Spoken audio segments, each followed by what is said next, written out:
So we've got such a packed day today. I'm really excited about everything that's going to happen. And I just wanted to share a thought with you before we started. So Tim Berners-Lee, who's the guy who invented the World Wide Web and didn't patent it, made it for everyone, is a wonderful guy. He spoke at a conference recently, and in his keynote, he said, I think it's really important to remember that the future is something we will. Remember that it won't just happen if we sit there and wait for it to happen. And you are the people who are actually going to make it happen. So I think we have this great opportunity in this space to create the future that we want, a future where bloggers earn money, where bloggers support each other, where people credit ideas, and where everybody has this great supportive community with a rising tide that lifts us all. So you're the people who are actually going to make that happen. Now, you did take your time on that one, I have to say. This is awkward for me. So the person you've all come here to see this morning is Grace Bonney. And Grace is one of these people in the internet who I feel like she is a lighthouse, if we're going to go with that metaphor of a rising tide. She anchors people, she shows people what's happening, she has a really great outlook over the whole of the online world and commerce and business. Design Sponge has gone from strength to strength, it has evolved and it has grown and it has strengthened itself in a time when many blogs have done the same thing and lost their way. And so we are really thrilled to have Grace here today. She's a phenomenal talent. She's just an exceptional person to have in our community. And without further ado, please welcome Grace Bonney. Thank you. That was so nice. Thank you. Hi, everybody. Hi. I think I'm going to be the shortest lighthouse you guys have ever. It's so lovely to be here. Thank you so much. That was such a lovely introduction. Thanks so much, Kat. I'm so happy to be here with you guys. This is such a lovely, warm room. I'm so excited to be able to see all your faces versus a sea of something where I can't see anybody. I'm really glad that, Kat, you set it up with the quote from Tim, because it's going to really sort of underline what I'm talking about today, which is change and fear. And I chose this topic for a lot of reasons, but primarily because we all work on the internet, and that can be a terrifying place to work, primarily because it is constantly changing. The second we all learn how to hashtag something correctly and finally figure out the right branding path for ourselves, the marketplace changes. So the thing we have to all get really, really comfortable with is understanding how to ride these waves, how to make the most of them, or how to use them as opportunities to redefine ourselves and what we do. So that's what I'm going to talk about today. And I really love starting with Tim's quote sort of to base all of this, because we're the people who make those changes. All of us think that we're kind of part of this nameless mass sometimes, but all of the individuals, including all of us in this room, are the ones who are capable of really starting these changes and creating these pivot points in our community that affect larger change. So I want to talk to you a little bit today about my journey, and then I'll get on with the rest of it. But this is where I started. This was my blog back, I believe that was 2005, but I started in 2004 back on Blogspot. Did anybody have a Blogspot? Yeah. Polka dot backgrounds for everybody. It was my place to talk about the things that I loved. I had absolutely no goals. I was working for a tiny PR firm in Brooklyn, and I thought this is a great way to spend my lunch break. So that's when I started it, and this was my trajectory. And if I could see what was going to happen in 2005, I think I would be a much calmer person than I am today. But looking back at this now and looking at the arc of what's happened to the blogging community and the publishing community as a whole, you start to understand how big of a player change is in everything. So when I started my site, I was blogging in essentially a vacuum. There were maybe 2 or 3 blogs. I know Maxwell from Apartment Therapy had started blogging, and Harry, who runs Moco Loco, which is a Canadian site. Those had already started, but there was nobody else. So we were just typing away at our respective desks, not knowing what was about to hit us. And then in 2005 and 2006, the general world sort of took notice of the fact that blogs were a thing, and that in the lifestyle community, they were becoming perhaps an alternative to traditional print publishing. So this was the boon, the best years of blogging, where we thought anything is possible, every brand will hire us, we are all going to be rich and famous, and that didn't happen, but that's a good thing, because the next year, magazines closed, and in the US, for anyone who's following US magazines, it was a very weird, slow slide where one magazine closed and everyone thought it was a freak thing, and then about 6 months later, another magazine closed, and then 3 months later, another magazine closed. And I happened to write at all of those first magazines that closed, and I was convinced it was my fault for like a solid 2 years.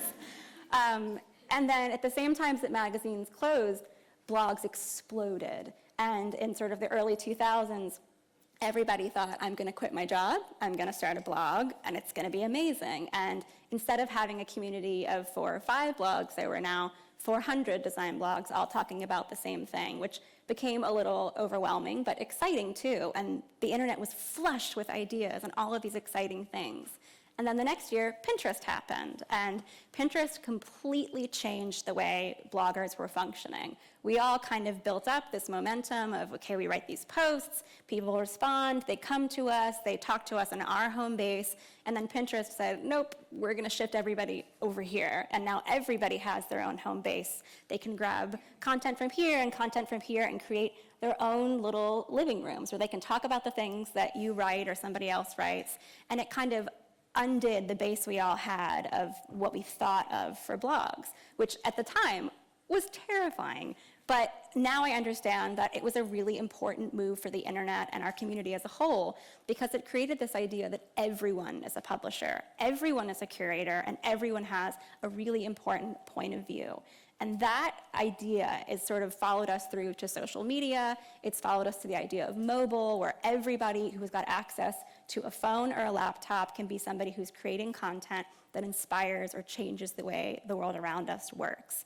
And that is a very, very big thing. And so today I want to sort of walk you through the way that those things can be scary, but how you can manage them and then turn them into really powerful tools to shape you and your blog and your business. So this was me in 2006 in the office we used to have, when I hit a point where I was like, I can't handle this anymore. Every time I get used to something, something changes, and I don't know how to handle it. Everybody feels like they're 22, and I feel really old now, and I don't know how to handle this, and I burnt out. And that is sort of the natural progression of not embracing change. If you're constantly fighting it, which is what I was doing, and not getting comfortable with the idea that everything is going to be constantly moving around you, you will break down. So I have sort of a method of dealing with that, so I want to walk you through that. But the first thing to think about is, if you're scared of something, whether it's change or taking a risk with your business or starting something new with your blog, the most powerful tool we all have is simply talking about it. And I'm sure you know this in your personal life. If you talk about things you're afraid of, they become so much less terrifying if you actually just let them air out and have a moment to exist and talk about it with your friends. So talking about things is the most important thing you can do. Because when we're talking about change and fear in particular, it's almost always about realizing that we don't have control of things. And it's very easy to get the idea that we have control of things because we all have our blogs and we have our Pinterest pages and our Instagram feeds. And there are these tiny universes that we get to control down to the tiniest detail of how this photograph is posed, how something is hashtagged, where it shows up in a feed. We have control of all these aspects. But when you step outside of that, you realize you have no control over the way people process that information, how they use that information, or what effect that's going to have on the people reading it. So once you kind of get your head around the idea that you don't have control of anything after your content is created, it can be a little overwhelming. But this fear that we have is a really wonderful universal quality we can all connect to, because nobody in this room, nobody in any of the big important rooms anywhere has ever had a moment where they said, I'm done. I'm not scared anymore. Everything makes sense, and I'm totally calm. All of the biggest, most impressive people you will ever meet in our community and anyone else's community has moments of complete and utter panic on a regular basis. And that's just part of running a business on the internet. So let's talk a little bit about how we can use that common ground to do good things with our business. So I find that acknowledging things takes that sting out of them, out of being so scary. And acknowledging is sort of the first part of a process I've created for myself. And that's what I really want to talk about today, because I think when a lot of people talk about fear or change, it's sort of, just do it, just jump in, just make that happen. And great, how do you actually do that? Because there are emotions tied to everything that we do. Every tiny decision, whether it's to start a new column on your blog or to try something on Instagram, there's an emotional connection to that because it's your brand, it's your business, it's your baby. So how do you take the emotion out of it? And I've found that there's a pretty simple process you can follow. And this is my process.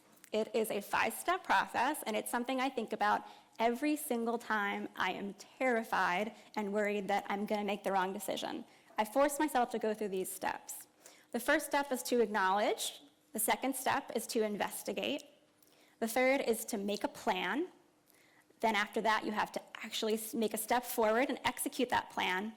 And then the crucial step, and I'm going to go through all of these, is to reassess and redefine. Because with every single change that happens in our community, it gives you a chance to either go with the flow, to find a way to grow and have your business move in that direction, or have a really great chance to take a risk and use that change in the tide to say, no, I'm going to define myself against that. And that can be a huge selling factor for your blog or your business. And I want to show you how to do that. So let's walk through the steps. The first one is acknowledge. So acknowledging is all about having essentially your own little private therapy moment and talking about the things that scare you, saying, I'm terrified that nobody's leaving comments on my blog anymore, or I'm scared that if I start a new Instagram feed for my personal account versus my business, no one's going to follow it. You need to air these things out, and not just to yourself. If you don't have anybody to talk to immediately, write something down. You can blog about it. You can update something on Instagram about how you're scared.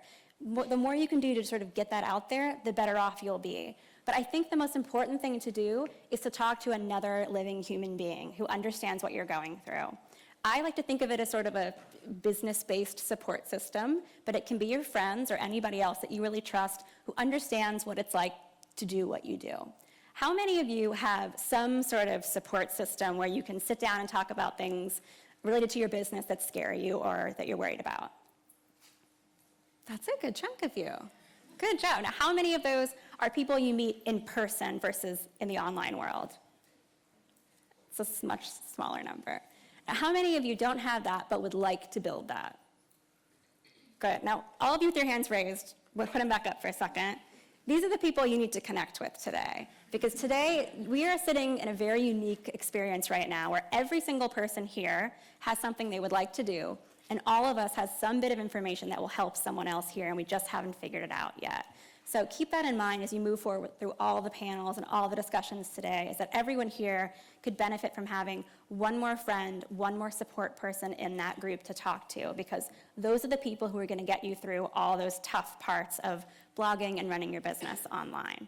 So after you've talked about something, you've taken it to your group, you've sat down, had a cup of coffee, had a bitch fest about all the stuff that sucks right now that you're trying to fix, live with it for a few days. It is the ickiest feeling in the world to sit there with something that scares you, but sometimes it's the most powerful thing to do, to just sit there and say, I'm so worried that nobody leaves comments on blogs anymore, or I'm so terrified that if I launch this new app, nobody's going to download it. Just sit with it for a few days and imagine what's the worst possible thing that could happen.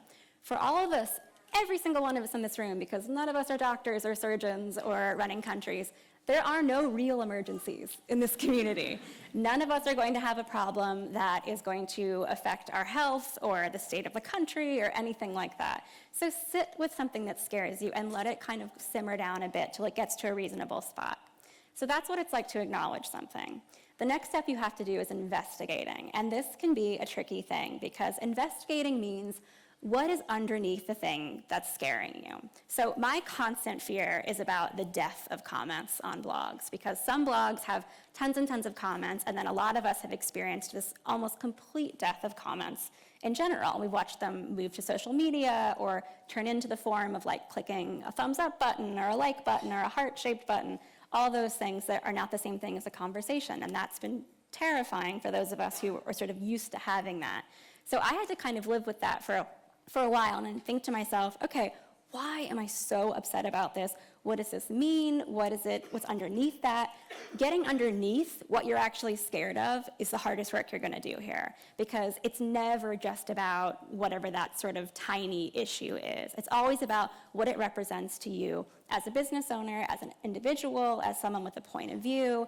Does it affect your ego? Is it something that terrifies you because it means maybe you don't have the sense of authority in your community you thought you had anymore? Really sit and think about that. And I find this is where your sort of friend support group comes in really handy, because those are the people who can help you see something way better than you could ever see it. Because if I sit down and say, I'm scared about comments being gone, this is clearly because I'm worried about traffic declining, or like everybody moving to social media versus reading blogs. And that's my take on the situation. But if I sit down with 3 people who know me well, they can point out other things that I would never see, like maybe that has to do with my interest in everybody having unique voices, and I'm worried about that dying off, or whatever it is. The people in your life who you love and trust, who you share this with, they will be able to bring perspective to your problems that nobody else can. So don't be afraid to share that with them. It's a really, really powerful step. So let's talk about planning.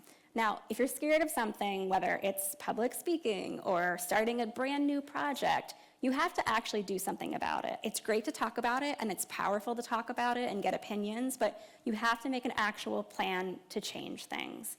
So the first thing to think about with planning is that no matter what you do, all these things around us are changing, even if you don't want them to. So whether or not you plan, you can kind of choose to jump in that forward momentum, or you're just going to get left behind. So the planning step is incredibly important.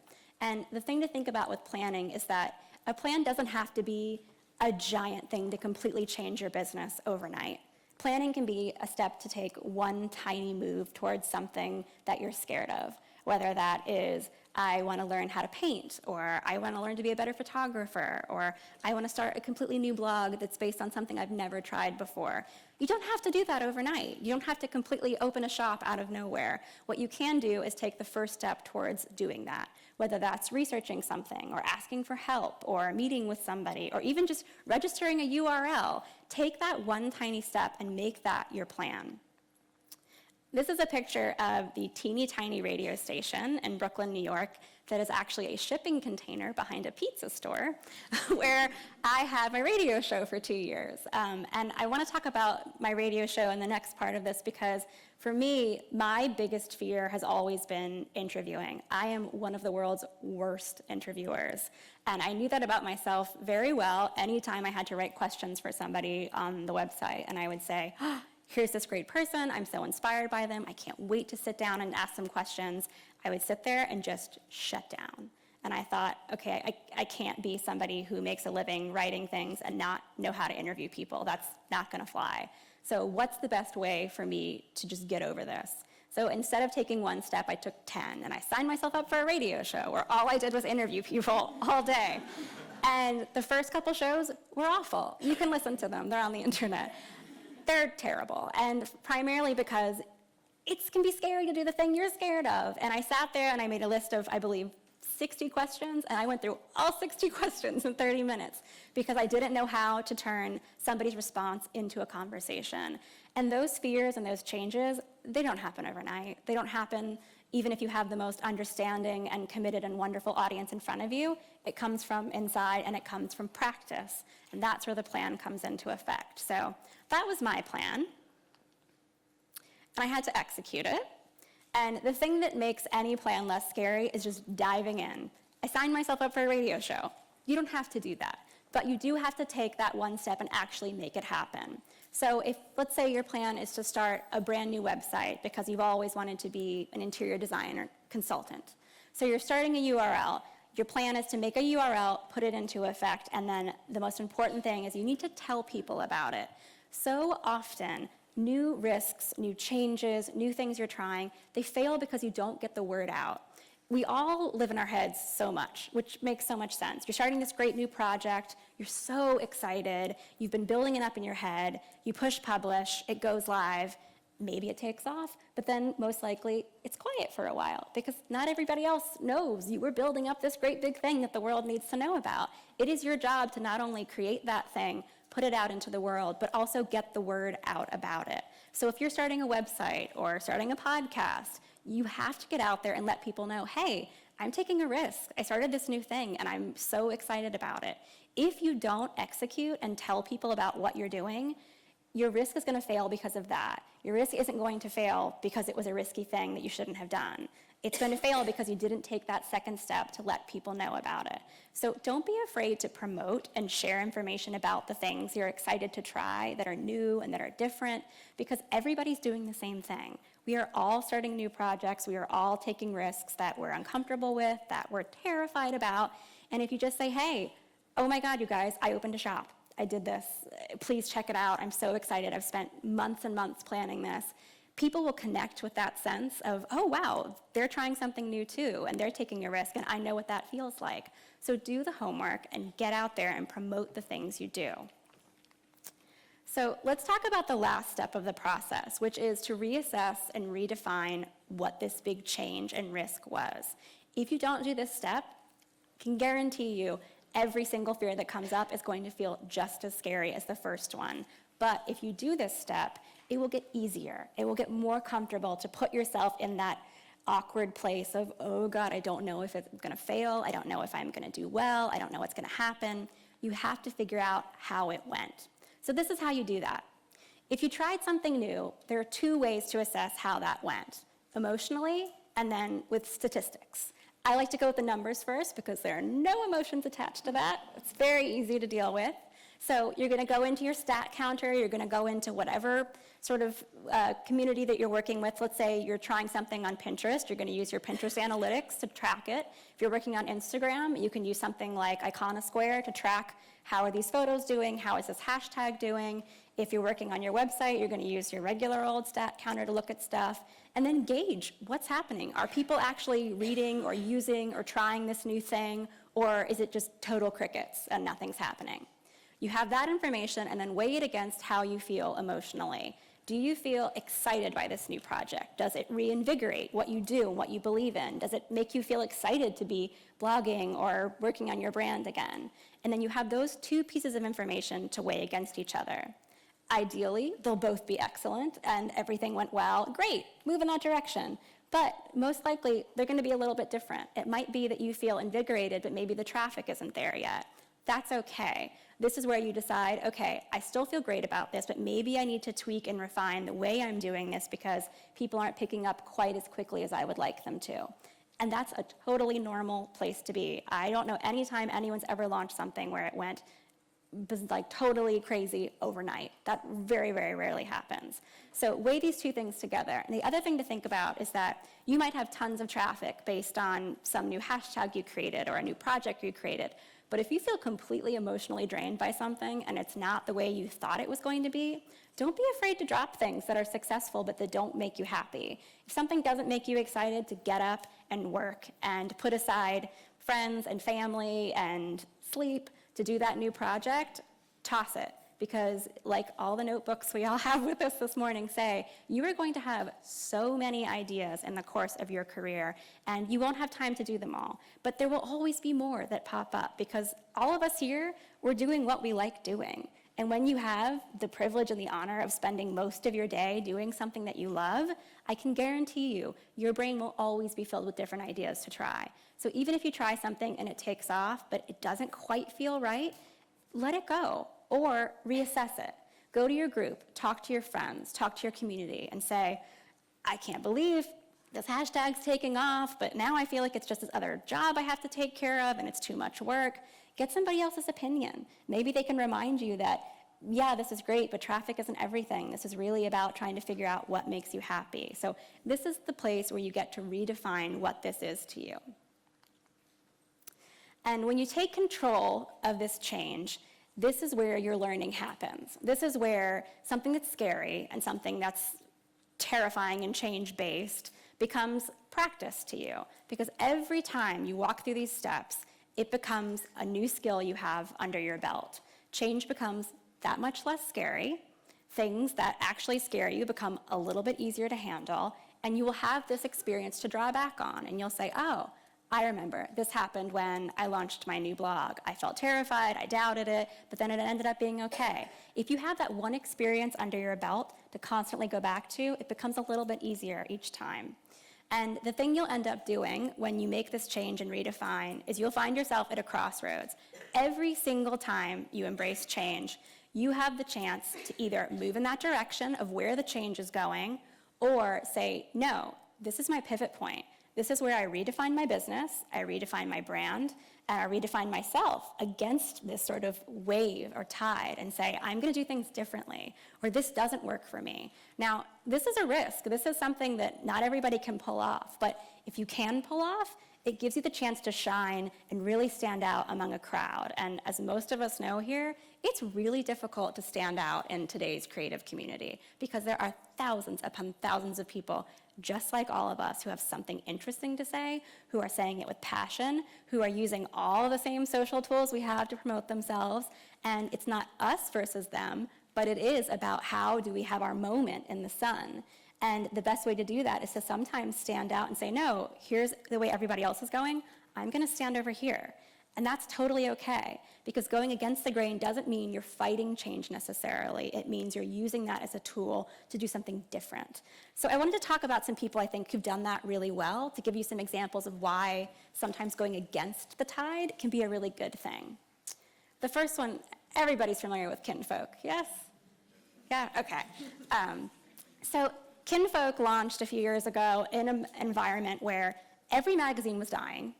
Blogs were even struggling to try to make financial support happen anymore. And they decided, I'm going to launch a really expensive, well-printed magazine with a very targeted demographic, which are basically all the models for how to not make money quickly. And they've done the exact opposite. They embraced expensive niche print in a time where that was not flourishing in any way and have made it so successful. And they did it because they said, you know what? Everybody is about more right now. Everything is digital. Everything is about web, fast, share. We're going to do the opposite. That doesn't work for us right now. We feel very strongly about this aesthetic, this mode of communicating to people, and this way of connecting. We're about slowing down. We're about gathering in person. And it took off so quickly because no matter how many people are moving in that tide, in that direction of change, whether it's moving towards social media or microblogging, there are going to be people who still miss whatever the way was that came before. And changing yourself and your business to sort of move in that direction helps you find people who are your true followers and your true supporters. And I'm going to touch on that again in a second, but I want to give you another example. This is Anna Bond from Rifle Paper Co., which by my best blog estimate is probably the most successful card designer in the United States right now, who has grown her business from her and her husband to like hundreds of employees in a giant company, and she has licensed everything, and she's a brilliant businesswoman. But she embraced printed stationery in a time when the only thing that made sense to print was something that had a digital component, or something that could be very quickly licensed and sold in a very big way. And cards that cost $5 or $6 a piece is not the fastest way to do that. And I'm very familiar with the stationery community, and that was a tough thing to do. And she put it all down. She put all her cards out at the same time and said, well, literal cards and figurative cards. She decided, I'm going to risk this. I know I'm good at this. I have a unique aesthetic, and I'm going to push this. And she has become wildly successful. She has one of the most copied aesthetics, as we all know, among our community now. But she has that because she had a very unique point of view. She trusted herself. She planned her business very wisely. And she's managed to take a community that can be difficult to be profitable and turn that into a thriving business. And she went against the grain. Now, I wanted to give you one example of somebody who you're all very familiar with, who's done the opposite, who's gone in that direction, but also done that very successfully. And that's your keynote speaker from last year, Joy, who I have known since day one. And I feel Joy is one of my community of support girls, of people who've been blogging for a decade who understand what it's like to sort of weather the ups and downs of how things changed. Joy has turned a blog that we all love, but has turned it into one of the most successful product lines. She's worked with Target, she's worked with West Elm, she's developing products for just about every baby company that you can think of. And she's done this because she was really smart. And she sat down and said, everything's changing. The way that we support blogs, it's dying. Nobody's buying ads anymore. People aren't sort of flocking to home pages the way they used to. How can I take this change and use my skills to make that work? Joy happens to be an excellent designer, so she decided to say, I'm going to put the blog as sort of the back burner, and I'm going to put a lot of time into these products, which are beautiful and wonderful and have done so well. But that was a scary thing to do, because if the blog and whatever your business is the bottom platform that's always supported you, to sort of make that a slightly side plan and to focus on something totally new can be terrifying, especially if you've done that for a decade and you know how this works. It's a machine, you know exactly what to plug in and put there to keep going. She decided, I'm just going to see this change, I'm going to figure out how to make it work for me, and it's done really well. So it's important to know that you can choose both of these forks in the road, and they can do well if you plan and execute correctly. So I think it's important to think about how rewarding risk can be, not just that something might pay off, but for what to me is the ultimate goal, which is finding your true customers and true readers. Now, this is something I don't think people talk about enough, especially at blogging conferences. Everybody talks about how to get sponsorships, how to get enough readers, how to raise your likes, how to get more everything. But more is not the answer anymore. What people really want now is an engaged and invested reader and customer. They want to know it's somebody who will follow you from Pinterest to your blog to YouTube to Twitter. You need that person who believes in you and your brand. The way you're going to find them is by taking these risks and using these opportunities to redefine what you believe in and what your voice is. If you don't constantly redefine and give people something new and different to learn about you, at least every few years, you start to become irrelevant, because everybody gets used to what your aesthetic is, what your voice is. So taking these risks and taking these chances is the best way to connect with the people who love who you are right now. So don't forget that it's very valuable to collect these people just as it is to collect likes and views and readers. So I want to do something. I want to talk about my fears. But while I talk about my fears, I want everybody to get out your phone, a piece of paper, something to write on. And while I'm talking about this, I want you to write down 3 things you're afraid of. The first 3 things. They can be, I'm terrified to get back on that plane tomorrow because I'm bad at flying. Whatever it is, write down 3 fears. And then we're going to get to it in a second. So I want to share my fears with you because I think it's important to air these. And I know that in a community like this, every single one of us has some contact, some help, or some word of wisdom that would help any of us feel better about something. So I will start the show and I will begin with my fears. First, I am terrified of mobile publishing. I am so glued to my laptop 24/7 that the idea of producing content in this teeny tiny square that people can flip through so quickly chills me to my core, because I love big, beautiful layouts. I want to see things full size. I want people to interact with them in this very large way. I want them to click through to other things. And the idea that it gets distilled down into one photograph in this very minimized way of viewing things makes me feel like content becomes homogenized. And that terrifies me. And no one's been able to convince me that that's not a bad idea. So I'm still very scared of that. The second one, and I think this is something every single one of us probably identifies with right now if you've been blogging for longer than 2 or 3 years, clickbait is a very real thing right now. And it's not just BuzzFeed, it's not just puppy videos and things like that. It's affecting the way people produce content for the internet. It is about listicles and how do I make top 10 lists of this? How do I round up this content I've already done? Which are all the things that bloggers are sort of going to right now, because it's how we drive up page views. It's how we get advertisers to sponsor things. It's scary, but where's the quality going? And my fear is always that, will people still want to read long blog posts? Will people still want to connect with people and hear personal stories? Or will everything be about the 5 hair tricks I need to know before something happens? And that's where it feels like it's going right now. And I love, a top knot as much as everybody else does, but at a certain point, I wanted to connect with people and know what they're scared of and know what they're excited about and know what makes them passionate and know what projects they're working on. And to me, it feels like the internet's moving in a different direction. And I'm starting to feel a moment of, should I redefine myself against this sort of wave of making content a bit fluffier versus making it a bit meatier? And my last one is product design. To be quite honest, if you're a blogger at a certain point in your life, you will realize that running a blog and selling ads does not pay the rent anymore. If you've been running a blog for a while, raise your hand if you've been running a blog for more than 4 or 5 years. Okay. Hello, compatriots. You know what it feels like. The ad market, for anyone who doesn't know, has tanked. It is very difficult to support a blog by just running regular static banner ads anymore. That's just not a thing. So what's happening now are sponsored posts, which the internet has rallied against and told us are terrible, but they also exist as one of the primary and easiest ways to support a blog now. So we're all doing them, but we're all quickly trying to throw things against the wall to figure out, well, what's another way to support ourselves, to support the people who write for us, to support our families, and one of the quickest ways to do that seems to be people designing things. But I think I'm one of the only design bloggers who's not actually a designer, and I don't know how to take care of that, but it seems to be a good way to grow a brand, and I have no idea how to do that, because I was a printmaking major in college, and I don't think there's any rush for prints right now. So I'm not sure how I'm going to do that. But these are the things that are sort of kicking around in my mind right now that I'm trying to figure out how to make work for my brand. So I plan on workshopping these today while we're all together.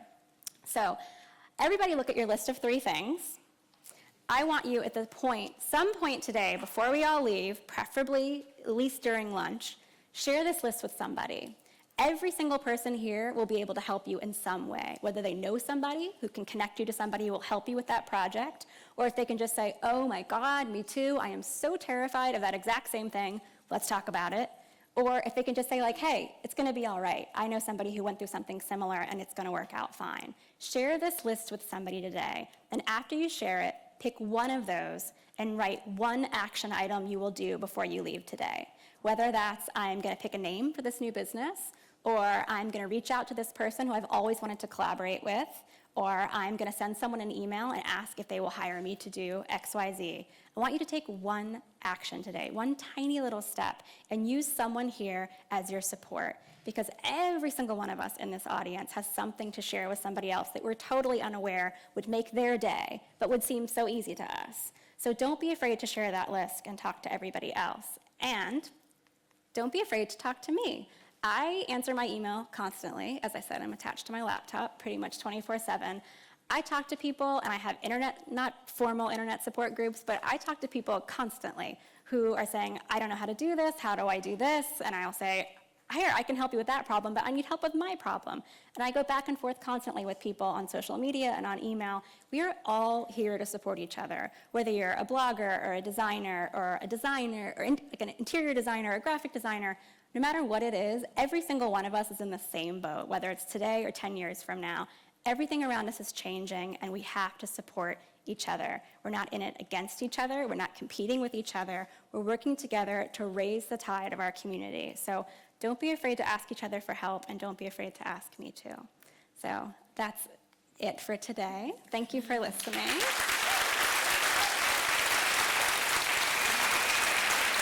Can I see the clock? Okay.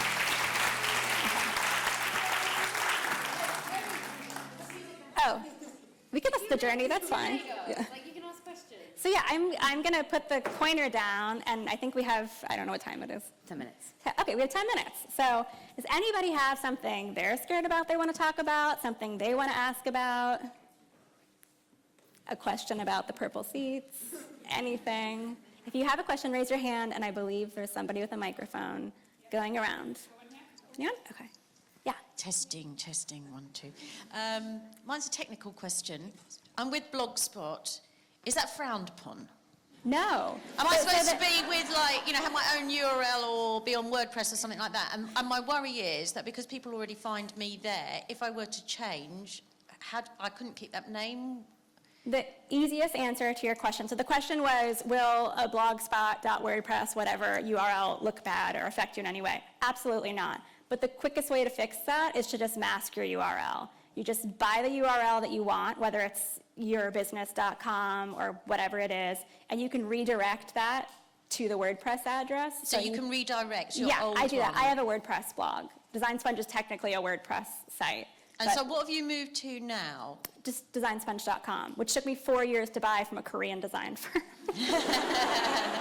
Because register your businesses. I did register my business in 2004, and it turns out there was like a defunct interior design company in South Korea called Design Sponge, and I had to buy it from them. Why do you feel that you need your own one, though, rather than moving from Blogspot or WordPress? Well, I think the reason you asked that question, underneath that is the concern that people will take that less formal or URL as something less seriously. Right. That does happen. It's not going to affect your ability to run a successful business.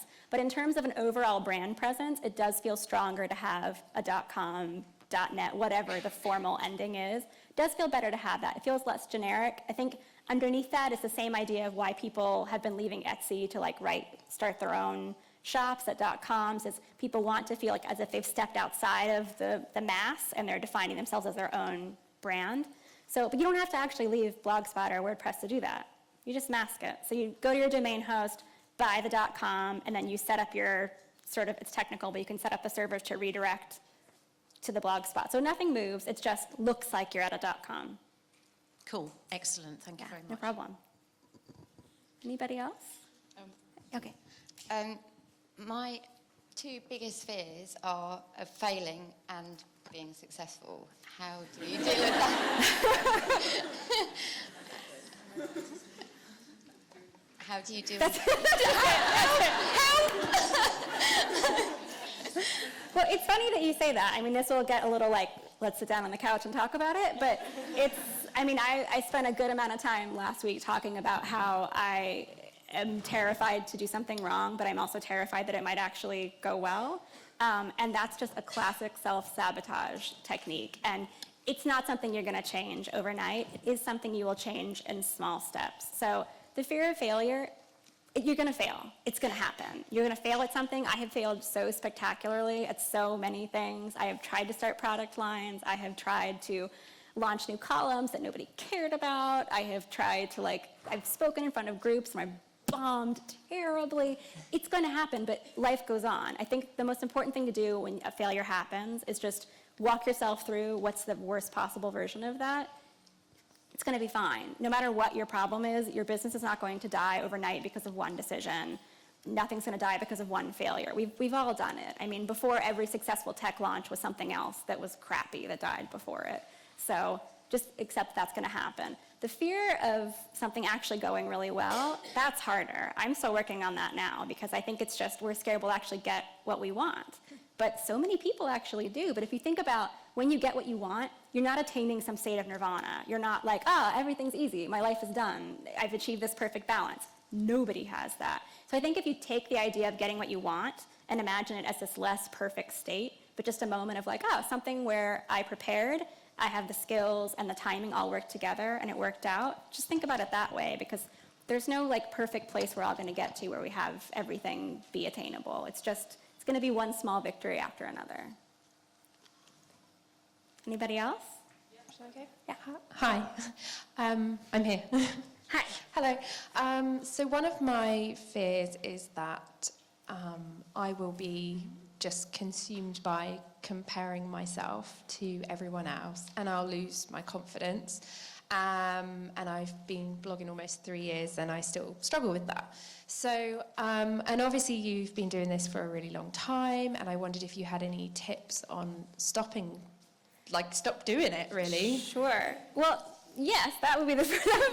Yeah, how do you do that? Good luck making that happen with just thinking about it. I mean, the first thing off the top of my head is joy. I compare myself to Joy all the time. We've been blogging for pretty much the same amount of time, but we have a very different skill set, but I still think to myself, why can't I design a target line? Because I'm not a designer. But, there are other reasons. Comparison's going to happen. You can't stop your brain from doing that. What you can think about is changing the way you view the landscape. And did any of you read Tina Fey's book, Bossy Pants? Yeah. There's an excellent passage in Tina Fey's book where she talks about this misconception, especially among women, that there's only room for one of us at the table. There is room for every single one of us. The one upside of working on the internet, aside from it being fun and easy and free, is that there is an infinite amount of space for everybody.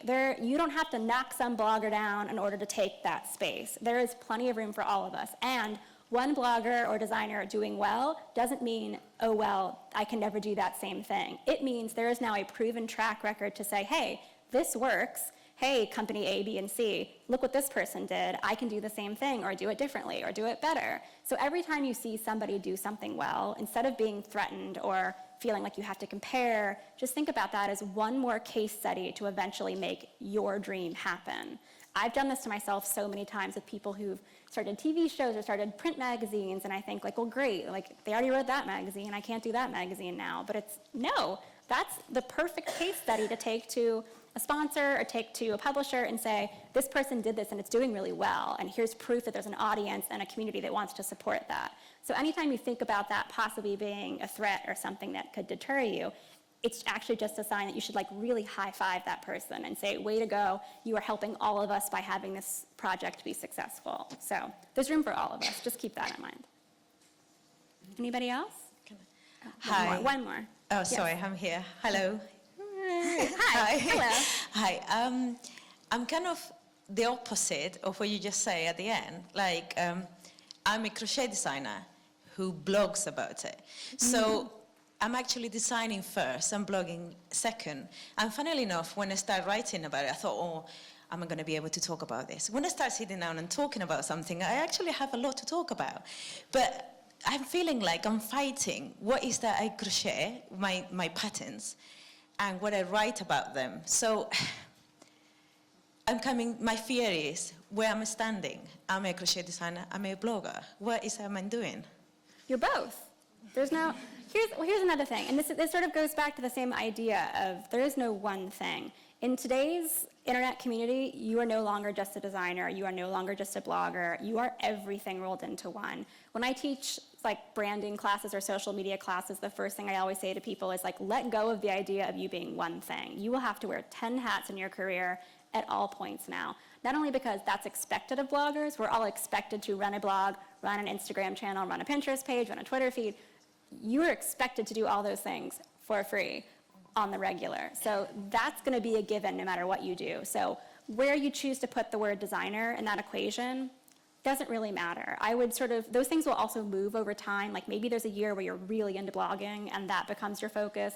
Maybe there's a year where your design stuff really takes off, except that all those things exist. Imagine you had a business card, you would have to put, like, 12 different titles on it.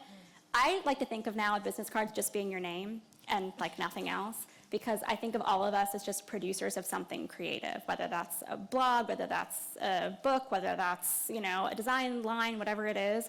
You will always have to do all those things at once. So just embrace that. It's okay if they shift on the priority list.